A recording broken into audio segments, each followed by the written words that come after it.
చాయ్ అనేది చాలా ఆరోగ్యానికి మంచిది. చాయ్ ఆరోగ్యానికి చాలా మంచిది. ఎంతమంది తెలుసు ఇక్కడ? ఓకే, చాయ్లో పాలిఫినాల్స్ ఉంటాయి. పాలిఫినాల్స్ ఓకే, దాంతో ఏమవుతుందంటే క్యాన్సర్ వచ్చే అవకాశాలు తక్కువ, బీపీ కంట్రోల్ ఉంటుంది. ఓకే, ఇన్సులిన్ సెన్సిటివిటీ పెరుగుతుంది. దాంతో షుగర్ కూడా కొందరు కంట్రోల్ ఉండే అవకాశం. ఓకే, కొందరు క్యాన్సర్ రాకుంటుంది. నరాలకు కూడా చాలా మంచిది. ఓకే, ఇన్ఫ్లమేషన్ తక్కువ అవుతుంది పాలిఫినాల్స్ ద్వారా. దాంతో కీళ్ళ నొప్పులు కూడా తక్కువ అవుతాయి. సో ఇట్లా చాయ్లో చాలా చాలా చాలా బెనిఫిట్స్ ఉన్నాయి.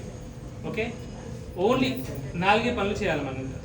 ఓకే, ఓన్లీ 4 పనులు చేయాలి. చాయ్ ఆరోగ్యం చాలా మంచిది, ఖచ్చితంగా అందరూ తాగాల్సిందే. కానీ 4 పనులు చేయండి. 1, 2 రోజుకి 2 కప్పుల కంటే ఎక్కువ తాగకండి. ఓకే, మా అయితే 3 కప్పుల కంటే ఎక్కువ చాయ్ తాగకండి. నెంబర్ 1, తినగానే చాయ్ తాగకూడదు. ఎందుకంటే చాయ్లో టానిన్స్ ఉంటాయి. సో మనం తినే తిండిలో ఐరన్ ఉంటే అది అబ్జర్వ్ కాదు ఐరన్. సో అందుకే తినగానే చాయ్ తాగదు. అట్లీస్ట్ 2 hours గ్యాప్ ఉండాలి. 2. 3, 12, 1 తర్వాత తాగకపోతే మంచిది. ఎందుకంటే చాయ్లో 3 to 4% క్యాఫెన్ ఉంటుంది. దానివల్ల కొందరికి నిద్ర రాకపోవచ్చు. సో ఇది 4ది, వెరీ హాట్ వేడి చాయ్ తాగద్దు. దాన్ని కొంచెం చల్లారనియాల. ఎందుకంటే చాయ్లో యాంటీ క్యాన్సర్ ఎఫెక్ట్స్ ఉండొచ్చు, స్టడీస్ ఉన్నాయి కొన్ని. కానీ వేడి చాయ్ తాగితే ఈసోఫేజియల్ క్యాన్సర్ అంటారు, అది కూడా వచ్చే అవకాశం ఉంది. ఓకే, అండ్ 5ది అన్నిటికంటే ముఖ్యమైనది, మీ అందరికి నచ్చకపోవచ్చు, దానిలో చక్కెర కలపకండి అంతే. ఓకే, సో మనం ఇన్ని బెనిఫిట్స్, క్యాన్సర్ బెనిఫిట్, నరాల బెనిఫిట్, గట్ హెల్త్, పేగులకు బెనిఫిట్, ఓవరాల్ ఇన్ని బెనిఫిట్స్ ఉన్నాయి కదా. ఒక చక్కెర కలిపేసి మనం దాన్ని అంతా జీరో చేసేస్తాం, బ్యాడ్ అవుతుంది. ఆ చక్కెర కలపడం వల్ల షుగర్ పెరుగుతుంది, చక్కెర కలపడం వల్ల బీపీ పెరుగుతుంది, చక్కెర వల్ల ఒబేసిటీ అవుతుంది. ఎందుకు? మనం ఎప్పుడైతే చక్కెర వేస్తామో సడన్ గ్లూకోజ్ పైకి వస్తుంది, షుగర్ సడన్గా లేస్తుంది. షుగర్ లేవగానే ఇన్సులిన్ లేస్తుంది, ఇన్సులిన్తో ఫ్యాట్ డిపాజిట్ అవుతుంది, ఇన్సులిన్ రెసిస్టెన్స్ వస్తుంది. సో మాటికి చాయ్ తాగడం వల్ల కూడా ఇట్లా షుగర్ పెరిగి ఇట్లా ఇబ్బంది అవుతుంది. సో అన్నీ చేయండి, చాయ్ తాగండి, ఒకటి చక్కెర కలపకండి అంతే. పాలు కలపొచ్చు, పర్లేదు, కానీ అది లేకుండా ఇంకా బ్లాక్ టీ తాగితే అద్భుతం. ఓకే, సో ఇది నేను తాగేది బ్లాక్ టీ. నేను బ్లాక్ టీ తాగుతా, ఇంత తాగుతాను. ఒక 2 cups ఒకే 1 to 2 cups ఇలా తాగుతా. కానీ నీళ్ళలో డికాక్షన్ వేసుకొని తాగుతా. ఇలా తాగిరనుకోండి చాలా మంచిది. హార్ట్ అటాక్స్, బ్రెయిన్ స్ట్రోక్స్ రాకుండా బెనిఫిట్స్ కూడా ఉన్నాయి. దాంట్లో స్టడీస్ ఉన్నాయి. హార్ట్ స్ట్రోక్స్కి, బ్రెయిన్ స్ట్రోక్స్కి, క్యాన్సర్ ప్రొటెక్షన్ కూడా ఉంది. సో ఏం best? Black tea best. Green tea అంటారు, గ్రీన్ టీ బెనిఫిటే, కానీ బ్లాక్ టీ కూడా బెనిఫిటే. ఒకటి ఏంటంటే మనం దాంట్లో పాలు చక్కెర కలపకుండా తాగితే చాలా మంచిది. సో ఇప్పుడు మీకు ఏమర్థమైంది? మనం మంచిగా తాగుతున్నాం, కానీ ఆ చక్కెర లేకుండా ఇంకా పాలు లేకుండా తాగితే ఇంకా అద్భుతం. అది మీ ఇష్టం, తాగితే అదే బెస్ట్. తీపి, చక్కెర, బెల్లం, తాటి బెల్లం, తేనె ఏదైనా సరే వద్దు. మీరు ఒకటి గుర్తుంది, ఏదైతే సడన్ గ్లూకోజ్ పైకి ఇస్తుందో అది తాగొద్దు, అది తినొద్దు. సడన్ గ్లూకోజ్ పైకి వచ్చింది అది తినొద్దు, అది తాగొద్దు. ఓకే, అమ్మకి తలనొప్పి వస్తున్నట్టుంది, బ్యాక్ పెయిన్ అమ్మ. సరే చూస్తాను. లేదు, షుగర్ ఫ్రీ టాబ్లెట్ కూడా డేంజరస్, మంచిది కాదు. దాంతో లివర్ క్యాన్సర్కి కొన్ని రకరకాలుగా ఉన్నాయి. ఎందుకంటే మనం షుగర్ ఫ్రీ టాబ్లెట్ వేసుకున్నా కూడా బ్రెయిన్లో అది షుగర్ ఎక్కడైతే ఎఫెక్ట్ చేస్తే అవే సెంటెన్స్ యాక్టివేట్ చేస్తారు. సో మంచిది కాదు, షుగర్ ఫ్రీ కూడా మంచిది కాదు. దేవుడు తయారు చేయండి ఏది కూడా మంచిది కాదు. సో షుగర్ ఎవరు తయారు చేసిండు? మనిషి. మంచిదా? కాదు, అంతే. ఓకే, సో ఇప్పటి నుంచి చాయ్ తాగండి, కానీ తేనె కూడా వద్దు. తేనె యాక్చువల్లీ మనిషి ఎప్పుడు తినేటోడు, పాత మనిషి అంటే బాగా గట్టి పని చేసేటప్పుడు, వ్యవసాయంకి వెళ్ళినప్పుడు, లేదంటే హంటింగ్ వెళ్ళేటప్పుడు అప్పుడు తేనె తినేది. ఎందుకంటే పని చేయాలి. మనం ఏం పని చేయకుండా చాలా మంది ఏమో గ్రీన్ టీలో నెయ్యి తేనె కలుపుకొని వెయిట్ లాస్ అవుతారు. ఎవరు వెయిట్ లాస్ కాదు.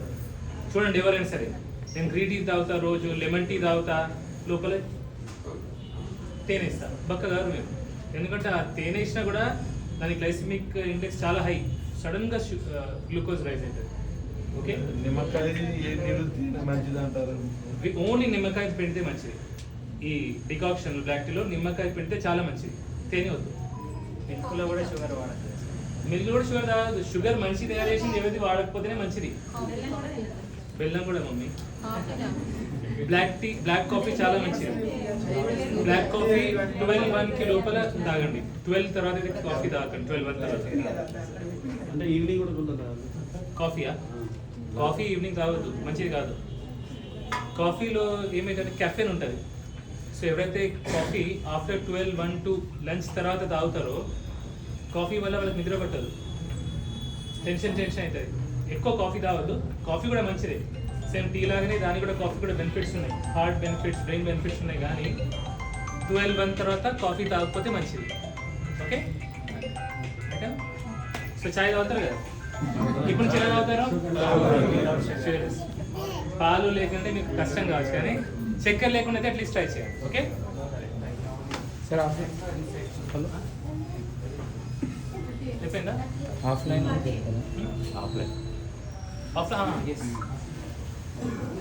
ఆఫ్లైన్ది ఏం చెప్పమంటారు? రాజేష్ చెప్పు, నువ్వే చెప్పు. నువ్వు చెప్తే నేను చెప్తాను. ఏం ఇబ్బంది అవుతుంది చెప్పు. ఇప్పుడు ఆన్లైన్తో కొన్ని ప్రాబ్లమ్స్ అవుతున్నాయి, నువ్వు చెప్పు. రాజేష్ చెప్పు, ఆన్లైన్ వల్ల ఏమేమి ఇబ్బంది అవుతుందో చెప్పు. ఆన్లైన్ వల్ల మార్నింగ్ 9-10కి రమ్మన్నాము సార్. కొంచెం గట్టిగా మాట్లాడరా. 9-10కి రమ్మన్నాము. ఆన్లైన్ వల్ల ఏమేమి ఇబ్బంది అవుతుందో కొంచెం గట్టిగా చెప్పు.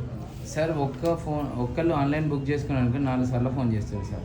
4 times ఒక్కలే వాళ్ళతోటి. మళ్ళీ ఏజ్ ఒకసారి పంపిస్తారు, ఒకసారి ఏమో కొంచెం నాది పోస్ట్పోన్ చేయమంటారు. ఇప్పుడు మండేకి ఇచ్చినాం అనుకోండి సార్, ట్యూస్డే వెనస్డే అని చెప్పేసి అని అంటారు. ఆఫ్లైన్ వాళ్ళు ఇక్కడికి వచ్చిన వాళ్ళకి కూడా కొంచెం బాగా ప్రాబ్లం అవుతుంది సార్. ఇప్పుడు మనం ఆన్లైన్ అని చెప్పేసి చెప్తామా, మళ్ళీ ఆఫ్లైన్ వాళ్ళకి కూడా ఇక్కడికి వచ్చిన వాళ్ళకి నెంబర్లు ఇవ్వలేకపోతున్నాం. సో డైరెక్ట్లీ వచ్చిన పాత పేషెంట్స్ మొన్నట్లాగా చేసినాం సార్, అదే బెటర్ ఉంది, అట్లనే చేద్దాం సార్ ఆఫ్లైన్. అమ్మ నీకు ఆన్లైన్ కావాలా వద్దా? చూపించమ్మకి ఆన్లైన్ వద్దు. ఓకే,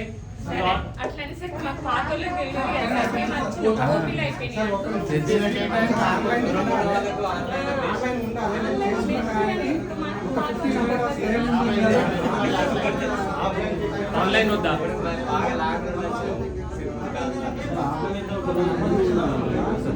కొంచెం ఒకరి తర్వాత ఒకటి మాట్లాడితే సార్. నువ్వు చెప్పు ఫస్ట్.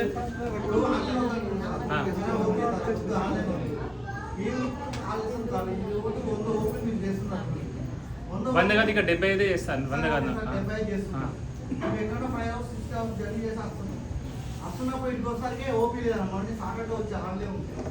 సాటర్డే లేదు, లేదంటే మండే తీసుకున్నా, మండే కూడా బుక్ చేసుకున్నా 65 members అవుతారు. ఇప్పుడు మంగళవారం చేసుకుంటే ఇప్పుడు కూడా అట్లే ఉంది.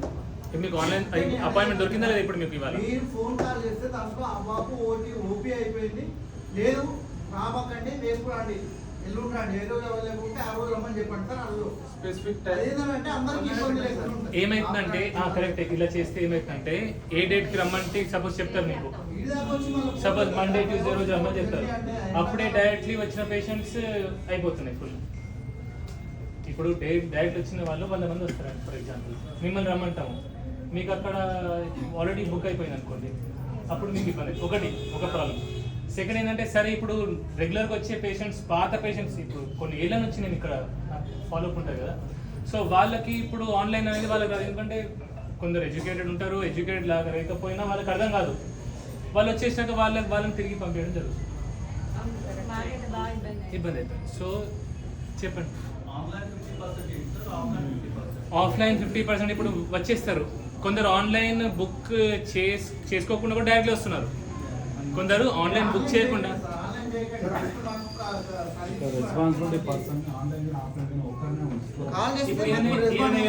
Responsible person online offline. మీకు ఏం డౌట్లు ఉన్నా సరే ఆయన అడగండి, ఇప్పుడే అడగండి. దూరం నుంచి వచ్చే వాళ్ళకు ఇప్పుడు ఆన్లైన్ చేసుకున్న తర్వాత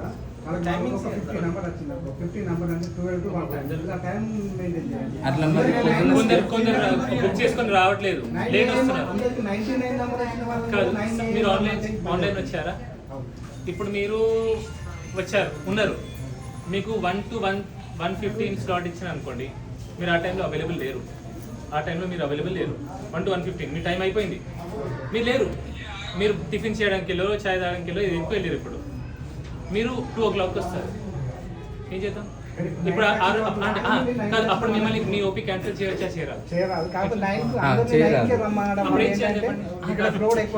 కరెక్ట్. ఇప్పుడు మీరు ఒకటి ఆన్సర్ ఇవ్వండి. ఇప్పుడు 100 మంది వచ్చారు అనుకోండి ఆన్లైన్ ఫర్ ఎగ్జాంపుల్, మీకు 1 to 1:15 టైం ఇచ్చినాం, 1 నుంచి 1:15 నిమిషాలు సరిపోతుంది ఒక పేషెంట్ ఫర్ ఎగ్జాంపుల్. మీరు 1 to 1:15 లేరు, నాకు అపాయింట్మెంట్ దొరికింది కదా అని ఏం చేస్తారంటే మీరు పక్కన పెళ్ళి ఉంటుంది వెళ్తారు, వచ్చేసరికి 3-4 అవుతుంది. ఇప్పుడు మీ ఓపీ ఏం చేయాలి నేను లాస్ట్ ఇట్లా 50 ఇబ్బంది అవుతుంది కరెక్టే. లాంగ్ మేము అట్లా 100 మంది 150 మంది ఇక్కడికి హాస్పిటల్ ఉంటుంది కానీ వేరేకి వెళ్ళిపోతే ఇప్పుడు క్యాన్సిల్ చేస్తే అట్లా కూడా రివర్స్ అవుతారు. క్యాన్సిల్ చేయరాదు. ఇప్పుడు పేషెంట్ ఇప్పుడు ఏదో ఒక జెన్యున్ రీజన్ ఉంటుంది, ఏదో టైం పాస్ చేస్తారు, ఏదో రీజన్ వల్ల ఆయన దానికి లేడు, మనం ఎట్లా క్యాన్సిల్ చేస్తాం? ఆయన హైదరాబాద్ నుంచి వస్తాడు, ఓకే అంత దూరం నుంచి వచ్చిన ఖచ్చితంగా ఉంటాడు సార్ అట్లా కాదు, అట్లా ఉండదు. నాకు ఆఫ్లైన్ చేయండి సార్, అందరూ ఆఫ్లైన్ చేయండి. ఆఫ్లైన్ అంటే దూరం నుంచి వచ్చేటోళ్ళు నేను చెప్తాను, నేను గైడ్ చేస్తా, ఒక రోజు ముందు అని చెప్తా. ఇప్పుడు ఫోన్లో మాట్లాడి నేను ఫోన్లో ఎంతమంది చెప్పలేదు సార్. రాజేష్ గారు మా యాక్చువల్ నేను ఇక్కడ కేవలం డాక్టర్ని మాత్రమే, ఓకే, నేను ఓన్లీ డాక్టర్నే. యాక్చువల్లీ మెయిన్ ఇన్ఛార్జ్ ఈయననే, ఓకే. సో నేను ఏం చేయాలన్నా ఈయననే డిసైడ్ చేస్తాడు. నేను I want to help every one, అందరికీ మంచి చేయాలనుకుంటా, ఓకే. కానీ నాకు తెలిసింది కొంచెం, నేను ఏం చేయగలుగుతాను, నేను పేషెంట్ ట్రీట్ చేయగలుగుతా కానీ ఈ అడ్మినిస్ట్రేషన్ నాకు రాదు కదా, ఎట్లా చేయాలి ఇవన్నీ నాకు తెలియదు, ఓకే. సో ఆయన చేసేది ఈయన. సో మీకు ఏం ఇబ్బంది ఉన్నా మిస్టర్ రాజేష్, ఎందుకు మీరు ఫోన్లో కూడా మాట్లాడేది మిస్టర్ రాజేష్తోనే, మీరు ఆన్లైన్ ఆఫ్లైన్ రోజు మాట్లాడేది మిస్టర్ రాజేష్తోనే, లేదంటే రాజేష్ గారు అపాయింట్ చేసిన వ్యక్తితో. సో మీకేం ఇప్పుడు వచ్చిన డౌట్లు ఏమైనా సరే ఆయన ద్వారా క్లియర్ చేసుకోండి, ఓకే. ఎందుకంటే ఇది ఏమి ఇబ్బంది నాకు అర్థం కాదు, నాకు పేషెంట్ని చూడగలను, 4 మాటలు చెప్పగలను, బాబు చాయ్ తాగొద్దని, కానీ ఇవన్నీ నాకు ఏమర్థమవుతాయి, అర్థం కాదు. మీకు ఇబ్బంది అవుతుంది నాకు తెలుసు, కానీ నాకు ఇబ్బంది కూడా మీరు అర్థం చేసుకోండి, ఓకే. ఒకసారి ఆయనతో ఏం డౌట్ ఉన్నా ఈయన అడిగి క్లియర్ చేసుకోండి, ఓకే. ఆన్లైన్ ఆఫ్లైన్ మీద ఫోన్లో మాట్లాడినా ఈయనతోనే మాట్లాడుతున్నాను, నాతో మాట్లాడట్లేదు ఎవరు కూడా, ఓకే. హాస్పిటల్ వాట్సాప్ అయితే ఉంటుందో అది కూడా ఆయన దగ్గరే ఉంది, నా దగ్గర కూడా ఉంటుంది, కానీ నేను ఎక్కువ సార్లు చూడలేను, అది పేషెంట్తో చూడలేం కదా. సో ఆయనతోనే ఉంటుంది. సో మీరు వాట్సాప్ చేసినా, వాట్సాప్ కాల్ చేసినా, మీరు ఫోన్ మాట్లాడిన హాస్పిటల్ నెంబర్ మిస్టర్ రాజేష్తోనే ఉంటుంది, ఓకే. సో మీకు ఏమి ఇబ్బంది ఉంటే రాజేష్ని అడగండి. ఆన్లైన్ ఆఫ్లైన్ మీకు ఎట్లా పర్సనలీ కూడా మీకు ఏమైనా ఎట్లా మీకు ఒక దూరం నుంచి వస్తుంది, ఏదో ఒక రకంగా హెల్ప్ అనేది ఆయన ఖచ్చితంగా చేస్తాడు, కానీ ఆయన చెప్పినట్టే అదే ఫైనల్, ఓకే అమ్మా. సరే, థ్యాంక్ యూ.